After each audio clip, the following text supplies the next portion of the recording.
In this tutorial, we will cover the topic Ideas of Race in the late 19th and 20th centuries, looking at Nazi Germany and the Holocaust as our case study. Our focus will be on the application of pseudoscientific theories and the Nazi racial ideology. We should stress that this essay seeks to explain and develop an understanding, and not justify the application of racial theories in Nazi Germany.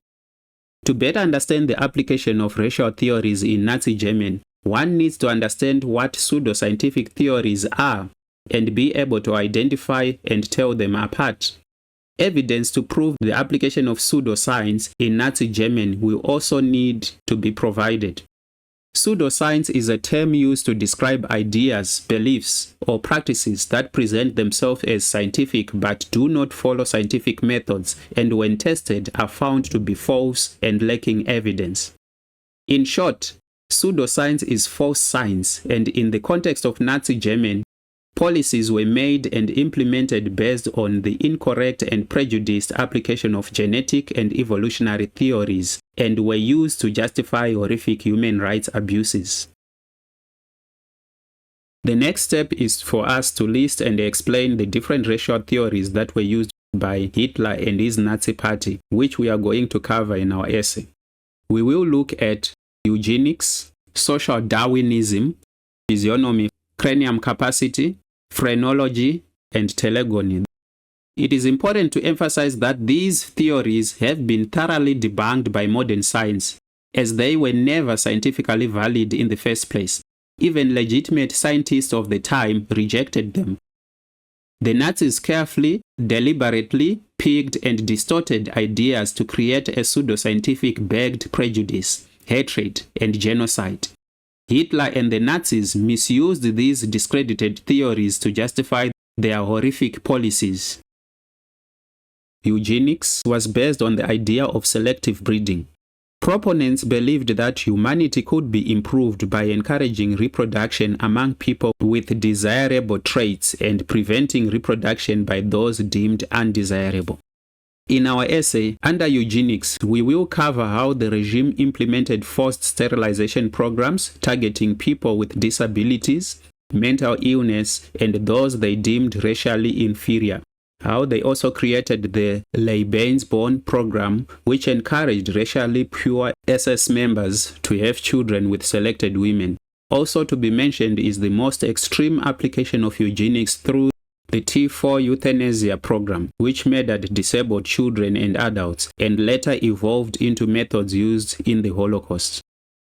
Social Darwinism was based on Darwin's concept of survival of the fittest in nature, which was applied to human societies, races, and nations. It suggested that stronger groups should naturally dominate weaker ones. Under the racial theory of social Darwinism, this essay will show how the Nazis justified aggressive expansion and conquest as natural competition between races. They portrayed war against the weak as a healthy struggle where superior races would prevail, thereby ensuring their survival.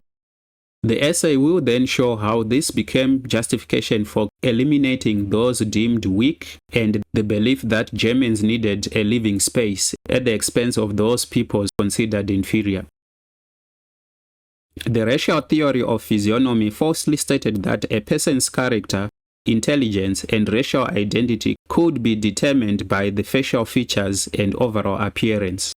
Nazi propaganda extensively used caricatures depicting Jewish people with exaggerated features to dehumanize, presumably identify, persecute, and subsequently exterminate them.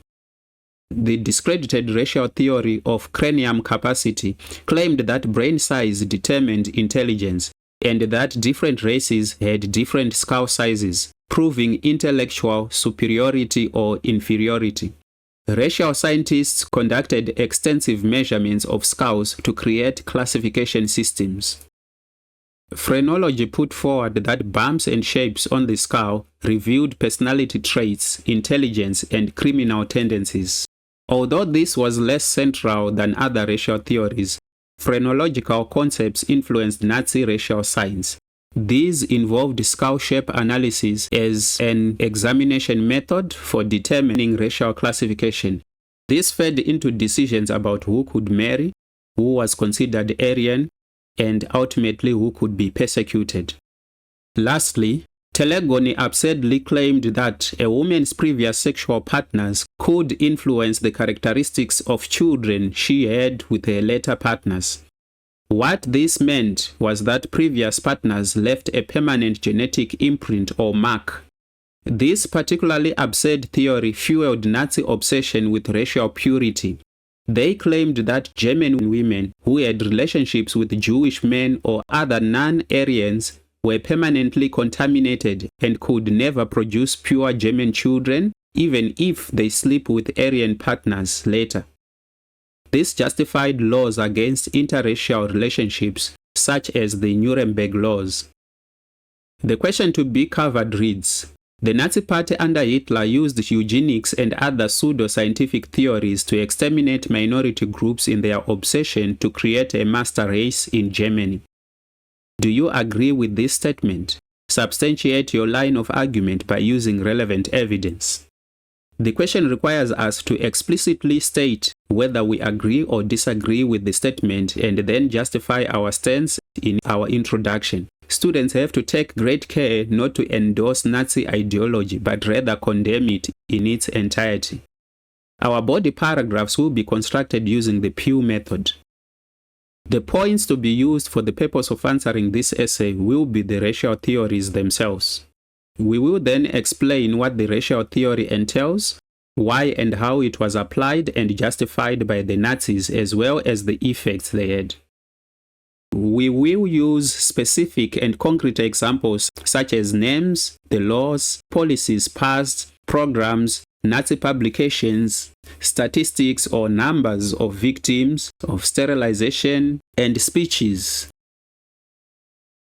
The final sentence of each paragraph will show how what has been said in the paragraph relates to the question and the stance taken. This shows the reader the relevance of the paragraph's argument to the main line of argument.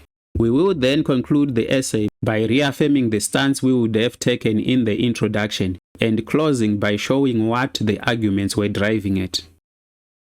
So our introduction will be like this to start our essay. It is indeed agreeable and accurate to say that Hitler's obsession in the creation of a pure Aryan German state through the application of eugenics and pseudoscience resulted in the extermination of minority groups regarded as undesirables between 1933 and 1945. This agreement is based on three key areas of evidence: Hitler's adoption and implementation of eugenic policies, his systematic use of pseudoscientific racial theories to classify and target specific groups, and the documented consequences of these policies in terms of mass sterilization, euthanasia, and genocide. It is the aim of this essay to first examine how eugenics was institutionalized through laws and breeding programs, then analyze the specific pseudoscientific theories such as social Darwinism, Physiognomy, Cranium capacity, and Telegony that provided ideological justification, and finally demonstrate how these theories directly led to the persecution and extermination of minority groups. Having written our introduction, the next step is to write our body paragraphs. So in our first body paragraph, we introduce our point, which is eugenics, and then we explain it. After mentioning a technical term, we should always define it in simple language because our reader might not know what eugenics means. This approach will be used throughout this essay. Hitler was greatly influenced by American eugenics movement, which he admired and immediately used its ideas in Germany. Eugenics became central to Nazi racial ideology. It was based on selective breeding, and simply put meant deciding who gets to make babies and who should not. After explaining the term, we need to go on to explain why the Nazis used it. This will help connect the definition to Nazi goals and beliefs. Equally important, we need to use language that distances us from Nazi beliefs to avoid the mistake of sounding as if we endorse them. Because Hitler wanted to maintain a purified German with one race and without any other races, he used eugenics to achieve what he called racial hygiene. To achieve this, Hitler passed laws that prevented interracial marriages with the Aryans. This idea of eugenics influenced Hitler to eliminate the weak by killing.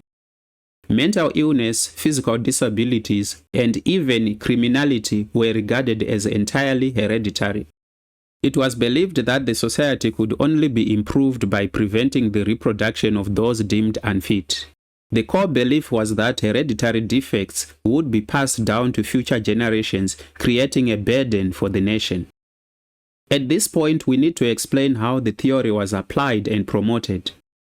This means that we are now moving from theory to actual practice. We will concurrently also be providing evidence.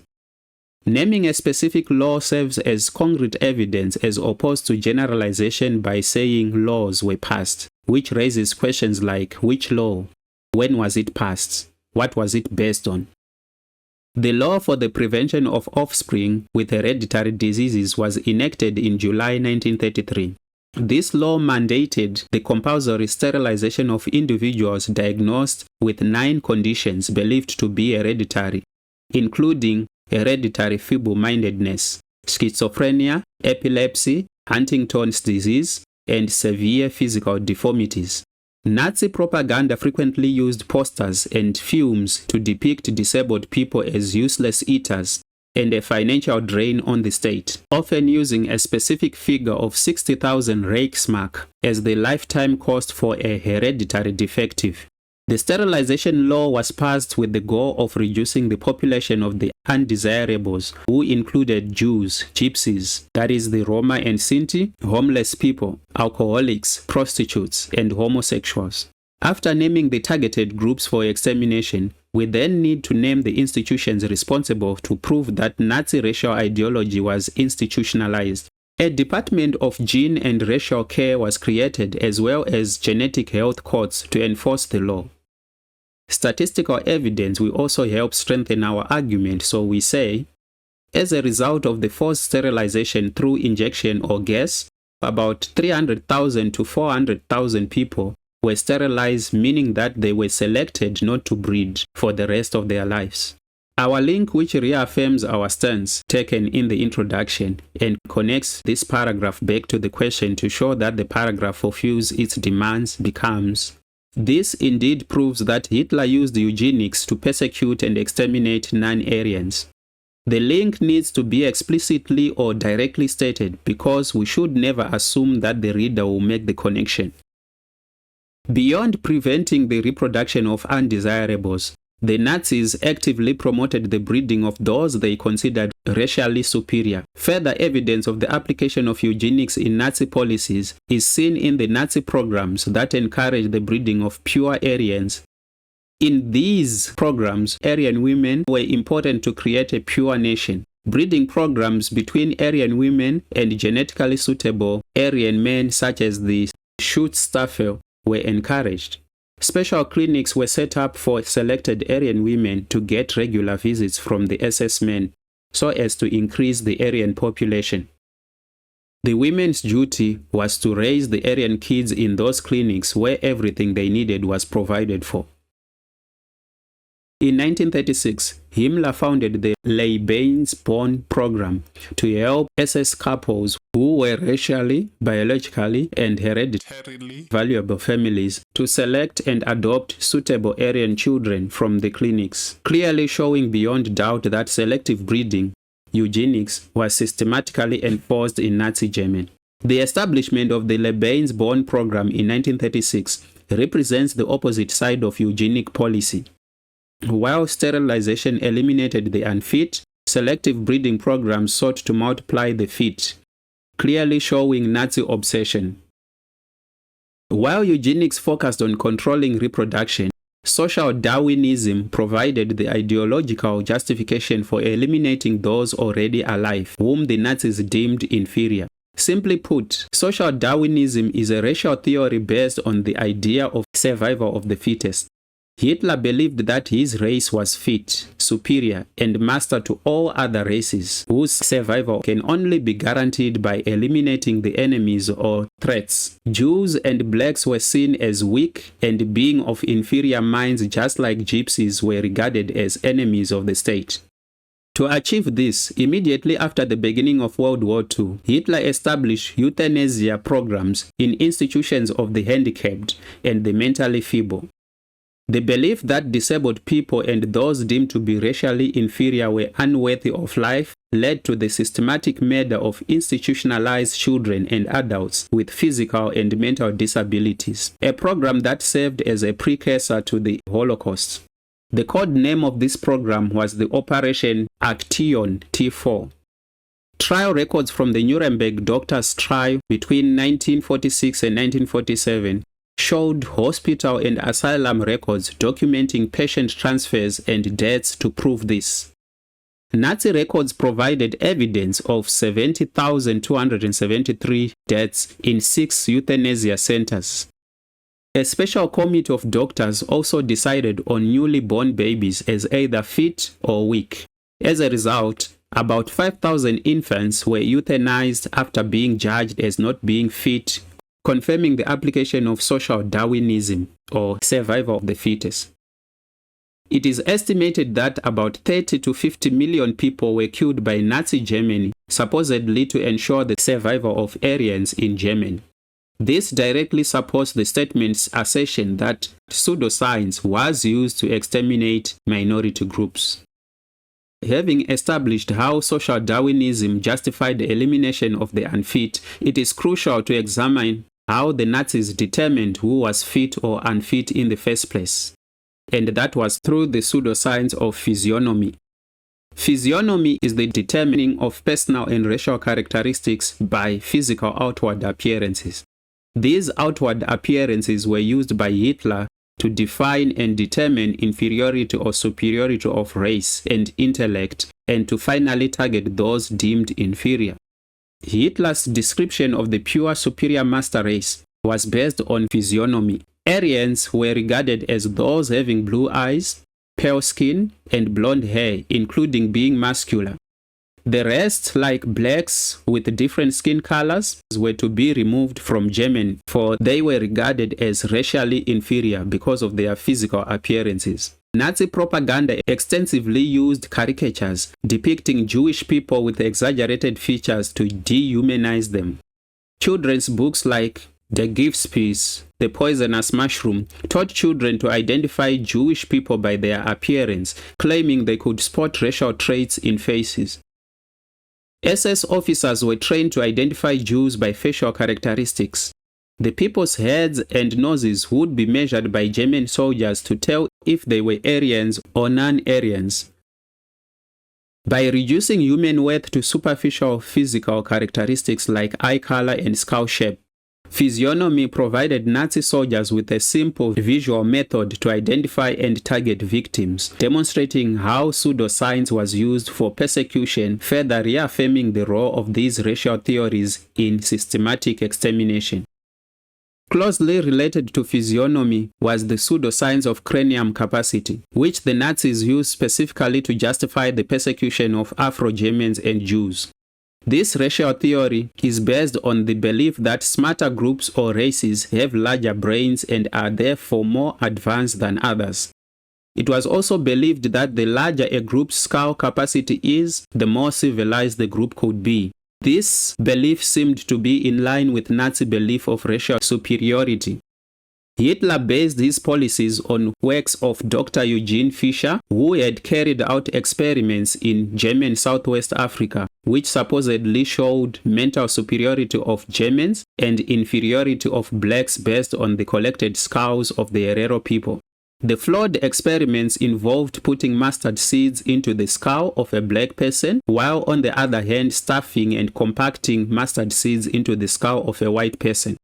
This was to prove that the skull of an Aryan carries more than that of a black person. This would then supposedly mean that whites had bigger brains, hence more intelligent than blacks' supposed small brains. Informed by cranium capacity, the Nazis also persecuted blacks, Afro-Germans. Racial scientists measured prisoners in concentration camps, and after murdering Jewish people at the camps, sometimes preserved their skulls for research collections. These measurements were used to create elaborate but entirely false racial hierarchies. In a similar way, Jehovah's Witness members were also seen to be of feeble mind because of their doctrine, which did not allow them to swear allegiance to any political figure, and so they were regarded as enemies of Germany. Phrenology was another pseudoscience related to cranial capacity. Although discredited by research, it was used by some Nazis because it suggested that the skull's shape reflected underlying brain development and mental health. It also claimed that a person's character and intellect could be read by feeling bumps and indentations on their skull. Dr. Fischer's fraudulent mustard seed experiments revealed how the Nazis desperately sought to manufacture scientific evidence to support predetermined racist conclusions. This manipulation of science to legitimize violence against black Germans and other minorities directly confirms that pseudoscientific theories were used in Hitler's campaign of extermination. The final pseudoscientific theory exploited by the Nazis, Telegony, focused specifically on preventing racial mixing and maintaining Aryan purity. In Nazi Germany, the discredited theory of Telegony was used as a pseudoscientific justification for the strict enforcement of racial purity laws, particularly the Nuremberg laws. It was believed that a woman who had sexual relations with a non-Aryan man could never again give birth to a pure Aryan child, even if her later partners were Aryan. The central idea of the Nazi application of Telegony was that bad blood from non-Aryan men would permanently contaminate a woman's reproductive system, and by extension, all her future offsprings. This was used to argue that only the complete elimination of inferior genetic lines could preserve the purity of Aryan race. Evidence to prove the application and existence of this pseudoscience is the fact that this belief was promoted in Nazi propaganda, such as the anti-Semitic newspaper Der Stürmer, to instill fear of racial mixing and justify extreme measures, including forced sterilization and ultimately the Holocaust. As has been said earlier in this paragraph, Telegony's emphasis on permanent contamination reinforced the Nazi argument that only complete elimination of inferior groups could preserve racial purity, thereby providing ideological ammunition for the Holocaust itself. In conclusion, the provided arguments overwhelmingly support that Hitler definitely used eugenics and pseudoscientific theories to exterminate minority groups in his bid to create a master race. These racial theories were not mere ideas but active tools of genocide, which were institutionalized through laws, enforced by courts and medical professionals, and then propagandized to the German public. Millions of Jews, Roma, Afro-Germans, disabled persons, Jehovah's Witnesses, and other minority groups were dehumanized and ultimately exterminated. Hitler's application of racial theories was systematic, deliberate, and catastrophically horrific in achieving his goal of racial purification through mass murder.